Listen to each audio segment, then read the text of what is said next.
In South Africa, particularly in Johannesburg, Pretoria, Durban and Cape Town, the streets have been filled with anger.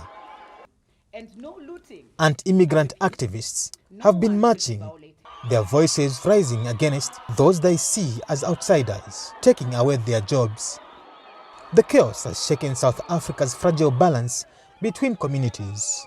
The influx control of migrants to South Africa, it's drastically affecting us as South African citizens. When they're using, they're busy with fighting with, they're using xenophobia. They rape the people, they take the everything for those people. The Nigerian, what they call Zimbabwean, Malawian. At the heart of this turmoil lies a question of how can South Africa de-escalate tensions and building lasting peace between locals and immigrants. Peace and conflict resolution expert Tom Njovu offers his perspective.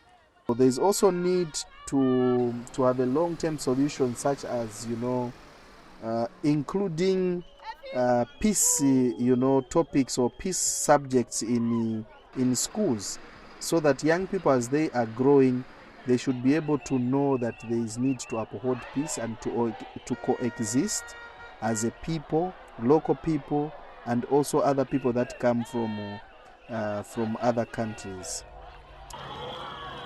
Cross-border trade is under threat. Jacob Makambwe, General Secretary for the Southern African Cross-Border Traders Association, explains how the protests have disrupted livelihoods. The informal cross-border trade, demographically heavily composed of women who travel to South Africa, like Johannesburg, to source retail goods, have seen their livelihoods devastated. Fear of physical attacks and xenophobic looting has forced many to halt travel entirely, because you cannot actually travel to actually go to South Africa at the moment. Historian Dr. Houston Chiputa reflects on Africa's past cycles of migration and xenophobia. It is an internal implosion that should, in fact, make regional countries sit up. In case refugees start pouring into our countries, should South Africa's challenges result in conflict, the problems of South Africa are deep-seated, they are very fundamental, there is need for support for South Africa to overcome its challenges. While many affected countries have repatriated their citizens silently, Ghana has gone further. The BBC reports that the West African country has postponed a visit by South Africa's President Cyril Ramaphosa following the attacks that resulted in hundreds of its people being repatriated.